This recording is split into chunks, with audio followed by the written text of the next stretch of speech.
All right, I am now joined by a very special two-time recurring guest, friend of the podcast. It is Barstool RDT, Eric Arditti, covers the Orioles and baseball for Barstool Sports. One of my good, very long time. Very lucky to have him back on the pod. Eric, how are you, sir? We're good. Still, I'm a little tired still. I was telling you before we went on. I went to the game last night and hung out there and watched all the fireworks late night, got up early. And again, we're just back on the grind.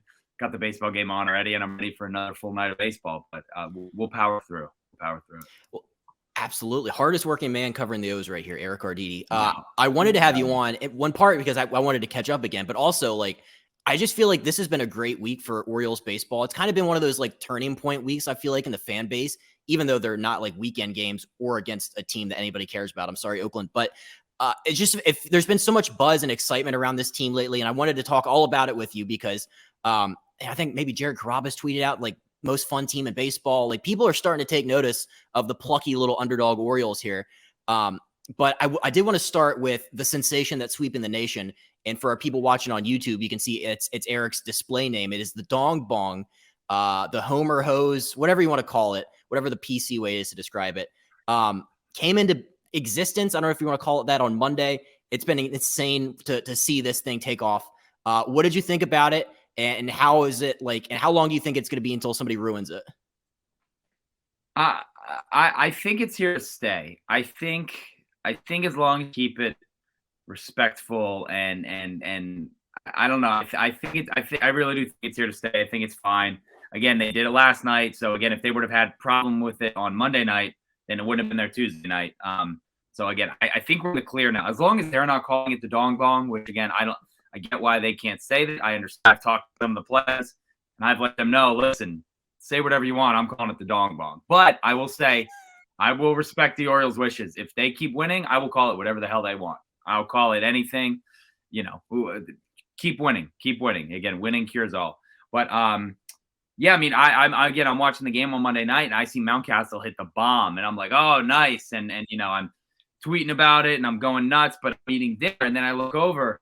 And I see on the TV, the hose come out in the funnel, and I'm like, wait, what the heck is this? And I grab my phone, I run over, I'm taking a picture of the TV, and I'm like, I got to get this up. I got to be the first to get it up. Let's go. And I blogged it immediately, and it went up. And then, I mean, it was incredible. And again, to see, I mean, McAfee was talking about it today. They talked about it on Pardon My Take. Again, Jared was talking about it. I asked Dallas about it. He's up in the booth calling games for the A's. I mean, it's like you said, it's sweeping the nation. Everybody wants a piece of the Dong Bong. No one will ever forget where they were the first time they saw the Dong Bong. And I fully expect kids to be, bong in water. That's the thing. We're going to keep it respectful. We're going to water, hydrating. Again, Adley said we like to hydrate. So, they're just going to be hydrating. And again, I'm screaming it last night at the center field bar. If you dong it, we bong it. Melanie said, what did she say? Slug it and chug it or something? Plug it and chug it. I've seen rope it and rip it. So yeah, I mean, this can be fun again, but if they as long as they keep it respectful, I don't know how respectful, funneling water can be.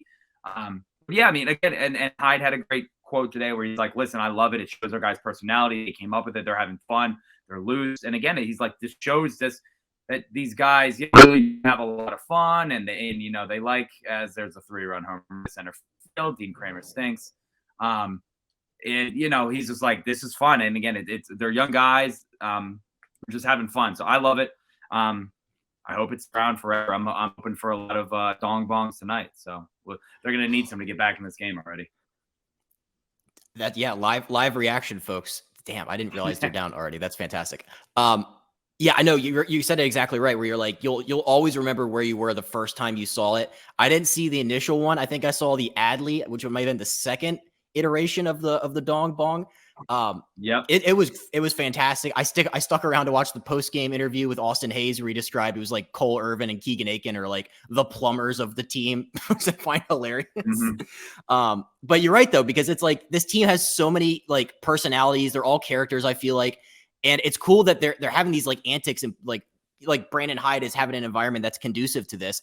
I also didn't realize there was a whole celebration guide where it's singles, you turn the faucet, doubles, you get the sprinkler, and then homers is the Dong Bong. That's That's fantastic. I can't get enough of it. And the pitcher said that they have their own celebration of some sort too. I don't know what they're gonna do, like what they're celebrating for the pitchers. If they're, I don't know. Maybe it's the water fountain thing we saw, but again, they said that it was brought on by, I guess there was a spring training talent show, and they said it was like Adley and Colton and Helen and Taryn Vavra and a couple of the other guys. They said performed a human fountain, so I can only imagine like what they actually did to get this inspiration for the Dong Bong, the Homer hose, whatever you want to call it. I know we're just a few games into this season, but do you already have a sense that like this year will probably be one of the most fun ones in recent memory? Oh yeah. I mean, as fun as, again, I mean, I'm old enough to remember '96, which was an awesome season where they were deep in the playoffs, should have won, should have made a series, I think.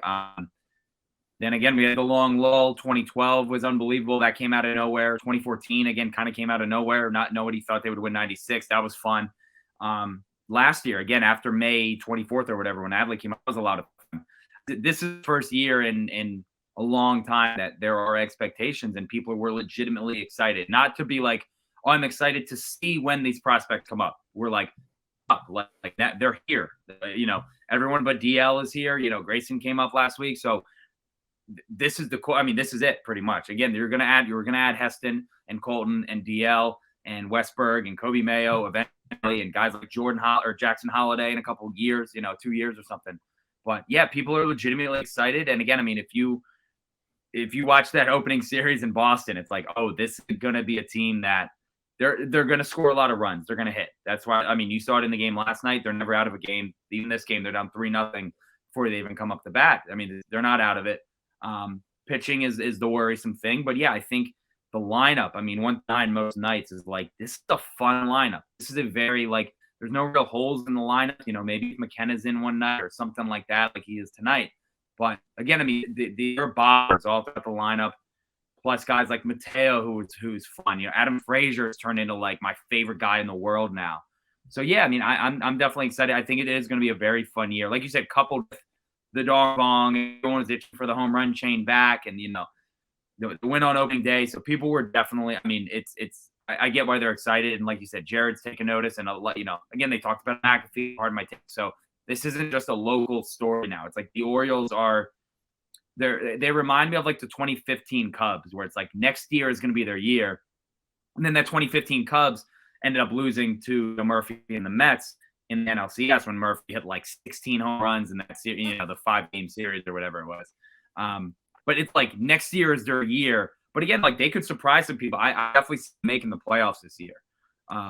So yeah, long story short, long-winded answer, but yeah, I'm very excited, and I think people are pumped about them, and you can just tell that these guys they legitimately like each other, and they're all very good friends, and I think you can tell by the way they act on the field, and I think that helps again with their play. So couldn't have said it better myself. I think Adley has to be the glue guy, because you're right. He holds that pitching staff together, and I feel like he holds a clubhouse and a locker room together. Every time I have somebody that's like played for the Orioles or like has played for the Orioles, I always ask him about Adley.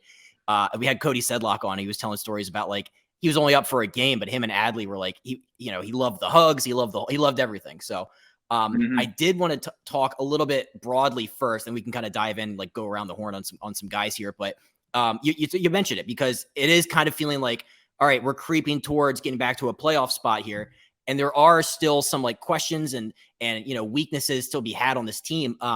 What would you say is their biggest weakness? And then we can talk a little bit about hopefully some extensions being doled out. But first, what do you think is the biggest weakness of this team right now? I think right now it's the pitching, and I don't know if you want to say it's the rotation or the bullpen. I think it's a little of both, because again, I mean, that was a concern kind of this season, the pitching, and again when they didn't go out. I mean, they signed Kyle Gibson, who has been very good this year. Like his opening day start doesn't look great because some inherited runners scored. But again, like his last two starts, he's a better Jordan Lyles, where he's going to go into the 6th, maybe the 7th. But he's going to give you quality starts most of the time. So I've liked what I've seen out of Gibson. Cole Irvin has been, again, the guy they traded for. He's been kind of a disappointment. I thought he would be better. Again, we're only 2 or 3 starts in, so 33 more starts for him to, make it up. But yeah, again, I mean, and Grayson, we've seen him again two games where he's amped up. One, he's playing, he's making his debut versus Jacob deGrom in 3 hours from where he grew up. So he was a little nervous. It's fine. And then same thing last night in front of 45, 50 friends were there. And then his home debut. So he was a little shaky there. I think he'll even out, but the pitching has to be better. Again, we haven't seen good from Dean Kramer this year. So he's been okay. The game tonight again did not start off great. The bullpen, then again, you got guys like Austin Voth, who's given up a home run, I think, in every outing he's pitched in this year. 4. Last night was not good for him, and he looked bad in spring training too. So I don't know what's going on with him. He's very close to, I think, maybe a DFA once Kyle Bradish comes back, who Bradish got hurt, and that obviously opened the door for Grayson, and it moved from there. But once Dylan Tate comes back and Michael Givens, I think the bullpen will be better because, again, when 2 guys in the bullpen get hurt, you have to move everyone around. No one's comfortable in their spot except for a guy like Felix and Perez. But, once they're back and there's a little more structure in the bullpen, I hope that it have, a good effect on everybody around them, and the pitching will kind of start to come into form a little bit. And, again, I don't know what happens when Bradish comes back in a couple days, but I don't know if Tyler Wells goes to the bullpen. We've seen him look great out of the bullpen in that relief appearance, that surprise relief appearance. And then he looked okay, in the game versus the Yankees. So I don't know. It'll be interesting, but people, they wanted more out of the Orioles pitching in free agency and stuff like that. And we'll kind of just have to, see if they make any moves and see what happens when the hurt guys get back. So. Isn't John Means supposed to come back at like the All-Star break or something too? I feel like people have forgotten about him. Yeah. He's definitely kind of a forgotten guy. Again, he's been out for, I think it's right around a year ago that he got hurt originally. But yeah, I think he's on track back by July, maybe. I don't know. I can't put a time frame on it. I would say July. I don't think any sooner. But it's going to be kind of silly if we expect him to, he's going to be 20, 21, or, John Means when he gets back, because that's just not going to be the case. It's going to take him some time to, get back into form. And again, that by then, hopefully DL will be off and you legitimately have 8 starting pitchers. You're going to have Gibson and Irvin and Grayson, DL, Means, Bradish, Kramer, Wells, and it's like that's 9 guys right there who could be legit starters. So I don't know what they're going to do. It'll be interesting, but again, it's a kind of a good problem to have. I'd rather have too many pitchers than not enough. So yeah, I hope we get to see Means this year. That would be cool. He's definitely that's what kind of sucks, because when he went down last year, I was like, oh, who cares? We're not going to make the playoffs. This isn't going to be a good year. And then they went on this run, and it's like, man, imagine if they had John Means, they probably, they could have made the playoffs, but kind of just forgot about him. So yeah, I'm hoping that we can get, a little glimpse of what we saw with the no-hitter and just how good he was, a couple years ago. I also feel like another theme with this team is that they have depth, but it's also it's hard because they're running into this problem where they have so many guys that it's too many guys for not enough spots. I know they just sent Kyle Stowers back down to AAA, and that it hurt a little bit because I really wanted to see him play and get consistent at bats. But it's I don't know. You see Ryan McKenna out there foaming in the outfield, and he's kind of a light hitting speedster type, and it's I see 4th outfielder as a spot where maybe they could add or call somebody up, but it's also you have these guys in the upper levels of the minors, like a Kauser and a Heston Kjerstad and all these guys. It's how do you think they have to trade some of these guys away? I just feel like they have so many guys right now. Yeah, and again, that it's a good problem to have. Again, a packed farm system. I think Fight Club, they said it best. You got to break some eggs to make an omelet. You're going to have to trade some of these guys, and it's going to suck because again, we've watched some of these. I've always said, for some reason, I don't know why him, but I've always said I don't think Jordan Westberg puts on an Orioles uniform. I don't think we see him play as an Oriole at Camden Yards. I just think he's one of these guys who's going to be packaged and sent somewhere. Because again, Mike Elias, his kind of claim to fame is always with the Astros was trading away prospects for established starters. He did it with Cole. He did it with Greinke. He did it with Verlander. So again, it's going to suck because people are going to be mad. But it's also you see with the guy they traded. What was his name? For Cole Irvin, the shortstop. Dario, I forget his name, but he was like a top 30 prospect for the Orioles, but he was like at their top 6 shortstop. And it's just like, could he be major? Yes, but he's never going to jump over Joey Ortiz and Westberg and Connor Norrie and Jackson Holiday and Gunnar and these guys. Again, it's just like, you just named 5 guys right off the bat who could start pretty much on any, Major League Baseball team. So it's a good problem to have because, again, a few years ago, there was no depth anywhere within the minor leagues. So now you have a Cowser and, a Kerstad and these guys knocking on the door. Stowers, again, we've seen them come up. It's going to be tough. So they're going to have tough roster decisions to make. But again, this is where you can package a Stowers and a Westberg and I don't know, Connor Norby or someone like that for Shane Bieber. I'm just spitballing something like that where you're like, yeah, give me that. I'll do that in a heartbeat. Absolutely. So it's going to be interesting to see the roster and what happens. But, again, they like I just said with the pitchers, I would rather have too many prospects than not enough because, again, you can always trade guys. And as Oriole fans and baseball fans, prospects don't always work out. I mean, we were promised the cavalry with Tillman and all those guys, Adam Lowen and all them, and they never Mattis. They don't work out like you think they are. So if you can trade some of these guys, get the established talent, absolutely. I think you go ahead and do it. I think that's what's going to have to happen because, again, you can't keep all these guys down in AAA forever. You just brought up so many bad memories of the mid-2000s Orioles pitching prospects that never panned out. It's like Hayden Penn, Adam Lowen. Yeah, we can rattle off all day. Yeah. Yeah, it's just pure pain and misery. The one guy, I was looking back at like some articles about him today, and I was like, I feel like I remember the whole conversation around Austin Hayes is like, this guy, it's only a matter of time before we ship this guy out. And, he was supposed to be like the first domino that would fall that we would get rid of. And I'm like, he's indispensable in this lineup now, especially in that leadoff spot. I mean, he's bonging every single night, I feel like. How crazy has it been just like seeing the transformation? Because I've seen Austin Hayes go from, all right, we're gonna get this guy out of here and get somebody in his spot here soon to, I don't want the lineup where it doesn't have Austin Hayes in it. I mean, if he can stay healthy and consistent, then absolutely. But like we saw him, I mean, he had a great first half last year. He had the hand and the wrist problem, but the second half of the year, he was awful. Like he was legitimately bad.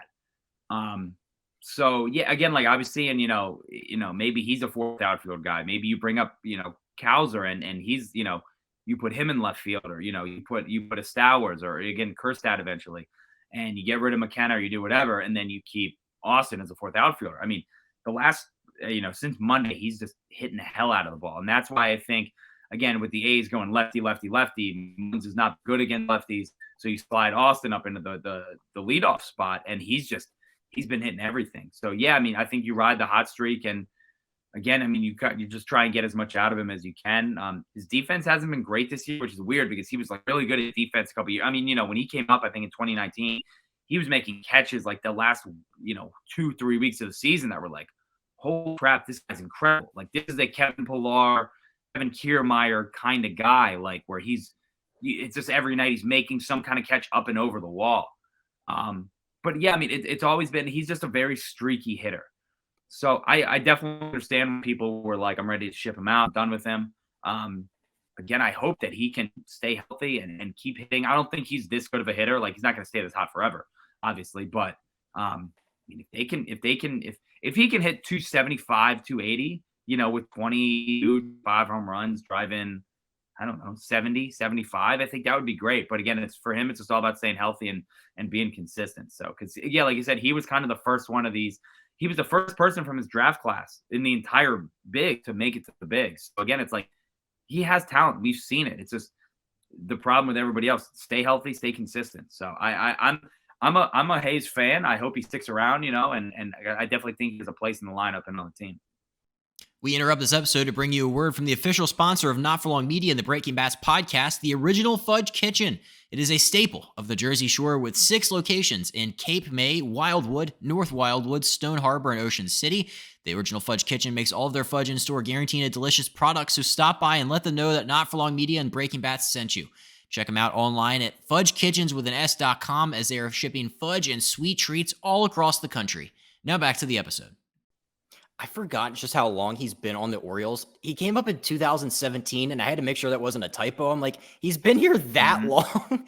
Like, I remember maybe it was like his last full season in the minors. Before that, he was like a 30 homer, might even have 30 steals or something. I'm like, yeah, it's crazy to see the progression to have him be like, if he has to be the longest tenured Oriole by far by now, right? I mean, it was probably Trey, and then now it's him. I'm trying to think. Yeah, that's a good one. Maybe like I'm trying to think of who else. Be good at Yeah. I got to look that up, but because DL I think was drafted 2017 and Grayson was 18, I believe. Yeah, I mean that's probably about right. He's probably the leader in the class there. Another Dan Duquette special. I've recently come off of the take of my love for Dan Duquette. I'm softening on that take. There was a while there where I was just banging the drum for like anybody who was doing well on the Orioles was a Duquette guy. And I was trying to workshop that, but it didn't really turn out well. I was like, hey, fucking, that's a Dan guy right there.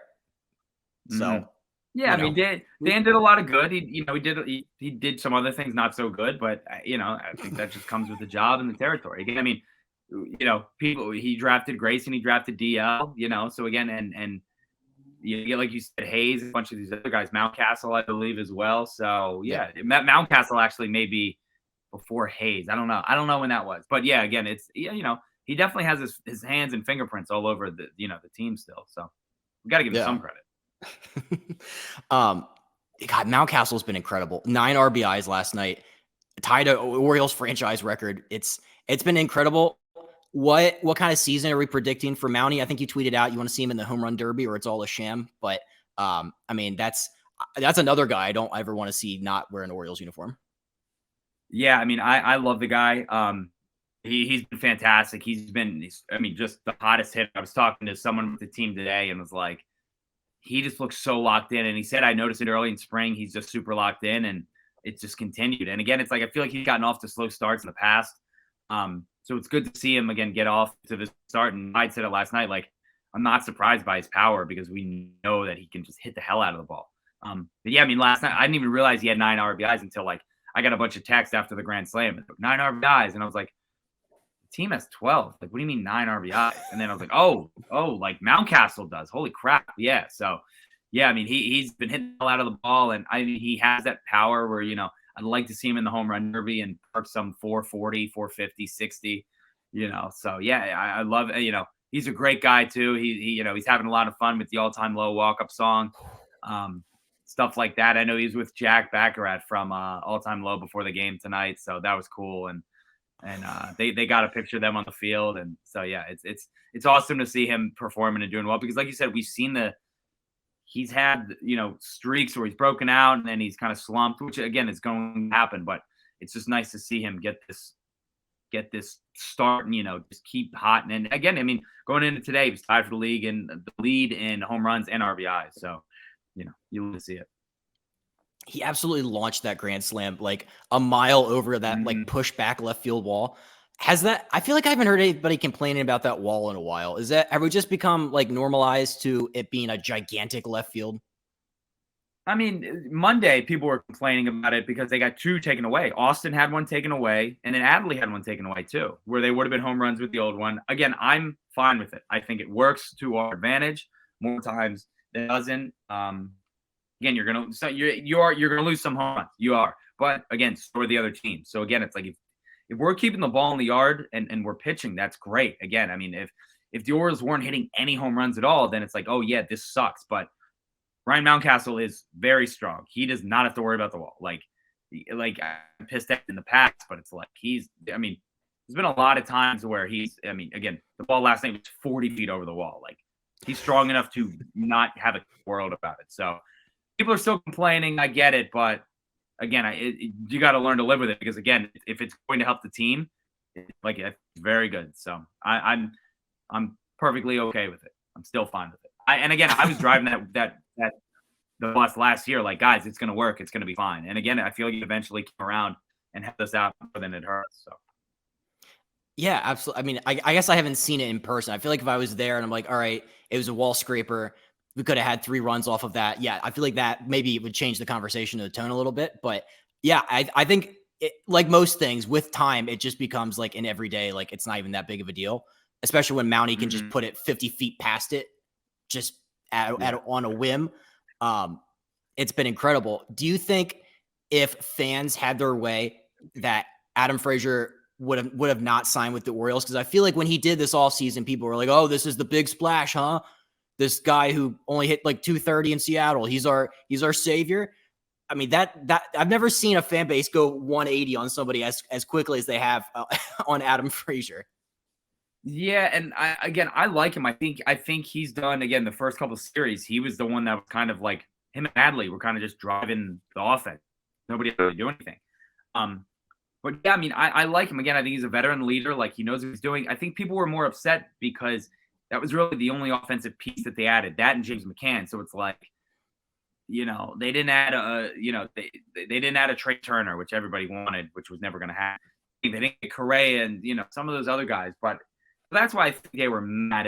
They weren't mad at Frazier. I think they were mad at the process and how it turned out. But again, like, we have to remember, like, we don't know what offers. The Orioles may have had an offer out to Trey Turner, and he turned it down. Like, that's the only thing you could do is be mad at Turner that he turned it down. I said it in the past about Manny. Probably said it on the show. Like, you can be the ugliest kid in school, and if you ask the hottest girl to prom and she says no, you can go, "Hey, listen, I tried. Like, we tried everything." She's the one that said no. So again, if they're offering deals to, trying to think, a guy like a Josh Harrison, just a utility guy like that, like, we offered him $10 million. He said no. He wanted to go to the Phillies or whatever. He wanted to go there. So what can you do? Again, it takes two to tango in this business. So Frazier may have been the only guy that was like, "Yeah, I'll take it." Absolutely.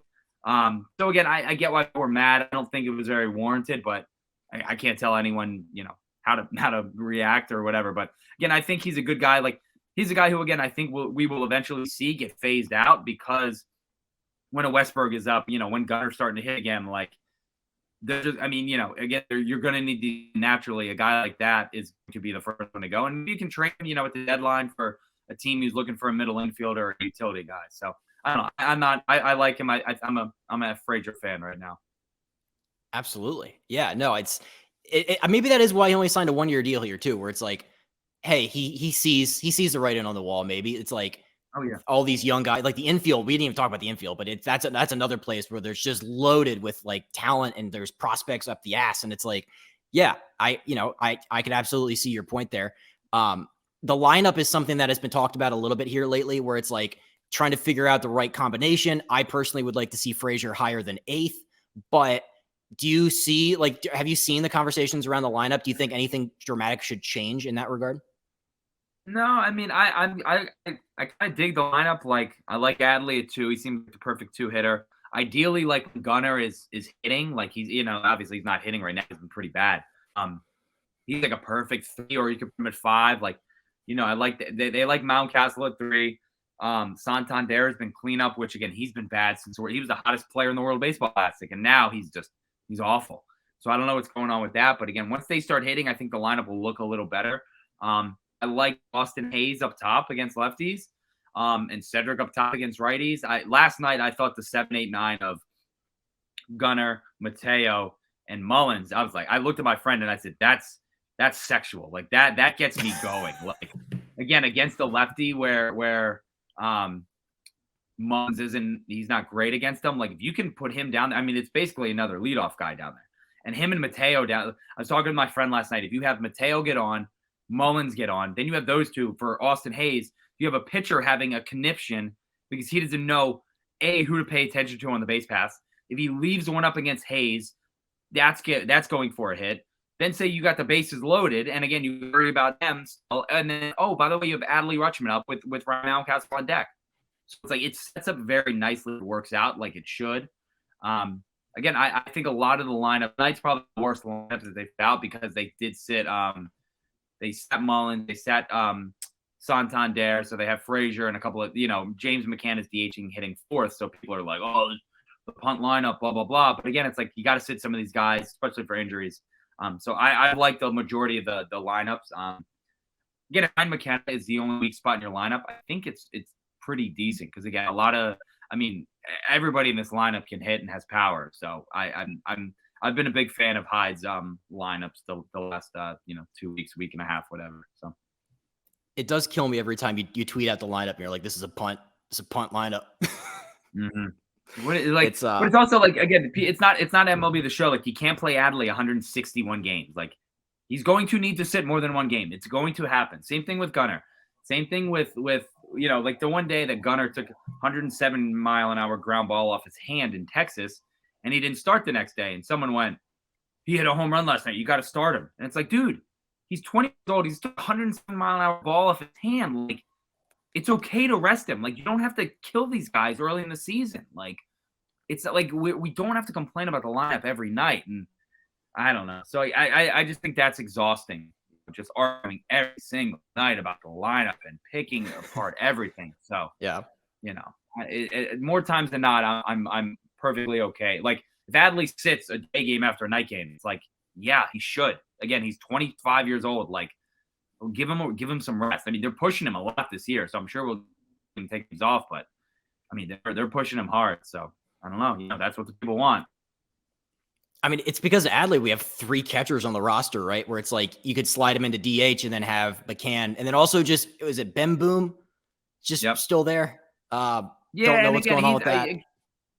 He's a guy that they'll keep around. So again, if they have to do a double switch, and like last night when they put McKenna to pinch hit for McCann, it's like it's a bunch of that weird lineup stuff where if Adley's DHing, but you need to get another bat in there, you still have McCann and Ben Boom if you need a lefty off the bench and Ben Boom, and so it makes sense a little bit. Again, I'm sure we'll see. I assume Ben Boom go down soon, and again, a guy like Stowers or someone else coming up, but. Again, for right now, I mean, they're going to ride it out, and it hasn't hurt them, so I'm perfectly okay with it. Again, Brandon Hyde and Mike Elias have forgotten so much more baseball than I'll ever know, so, like, who am I to question them? That's a good point. I just had a couple last things for you. I did want to touch on Gunnar really quickly because, talking about the lineup, he's hit everywhere from 5th through 8th. He is struggling. He's hitting like 120 or something like that to start the year. He's not getting the consistent playing time that I feel like he should have to kind of power through the slump. But maybe that's going back to, having so many other guys that need to get playing time around him. I think Dan O'Dowd was on MLB Network talking about how he, in Colorado, he just wanted all of his young studs to ride him like aircraft carriers or something, I think is what he was calling it. Do you see that? How do you kind of see the Gunnar Henderson situation playing out with his deep early season struggles here? Yeah, again, he has not hit. He has the 1 home run. Like you said, $126 or something like that. I know he had 2 rollovers to second and 1 to first last night. But the thing he's doing is he's walking. So that's the thing. He just walked tonight. He has to have 8 or 9 walks already, which again, if you look at his average is $120, but his on base percentage is like 400. So it's like, again, he's still helping the team, and the bat will come around. He's too good to let this last. Again, I'm not worried about him at all. I think let me see. I talked to someone. I'm not going to name him. I was talking to someone this morning, actually, and I said, Gunnar's pressing hard. You could see it. Like, he's just – and he said, yeah, he said the pitchers are realizing they're giving him a lot of breaking stuff. Here's what he said. I want to read exactly what he said. Again, I'm not gonna say who. It's hard to – no, that was about Grayson. Why did he say it? Where is it? Come on. This is awful, awful radio. Oh, come on. Where is it? I don't know, but he said, he said they're pitching him a lot of off-speed stuff, breaking stuff, which again is tough to adjust to. Like, balls he can hit, everybody knows he's going to fastball. But again, it's like, I think he'll start getting in a rhythm, and then again, once he does kind of power through the slump, I think he'll be fine. My buddy said the same thing to me today. He's a young guy, you got to leave him in there to again get through this. And I'm kind of like, yeah, I get it, but you also don't want to ruin a 21-year-old's confidence if he's getting. If he's striking out twice a game and he's walking, but then he's grounding out. Like, I think mentally you got to give him the day off. Again, you don't sit him for 2 or 3 games in a row, but as Frazier almost laced one up the middle. But again, I'm fine with him battling through the slump a little bit, but again, a night off every now and then is not the worst thing in the world. Like, I'm perfectly okay with him clearing his head, give him a hard reset, and again, just let him find his swing, go ahead and K, and some off a D, and see if he can fix whatever he needs to fix. But he's my rookie of the year pick. I put multiple wagers on it, so I'm hoping it comes through. Him and Corbin Carroll parlay. I think that's looking all right for Corbin, at least right now.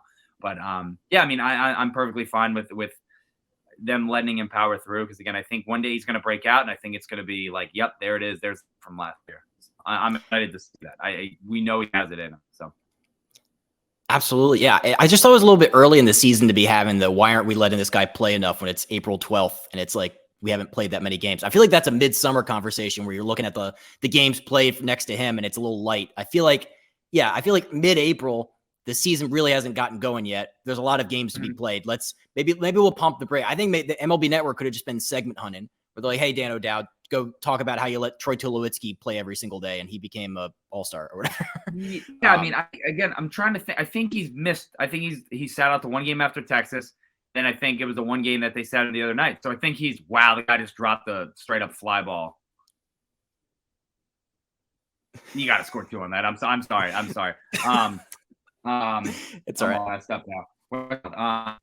But no, I think he's only missed 2 out of 11 games. So it's like again, one was an injury, and then the other I think was just a night off. So I'm fine with it. Like, just I don't know. I'm not worried at all about it though. Okay. My last question to you, and thank you so much for coming on here again tonight, Eric. It's been incredible as always. Sorry for being half paying attention. I'm the guy just straight up. He pulled a Ryan McKenna on Ryan McKenna. The ball was in his glove and he just dropped it.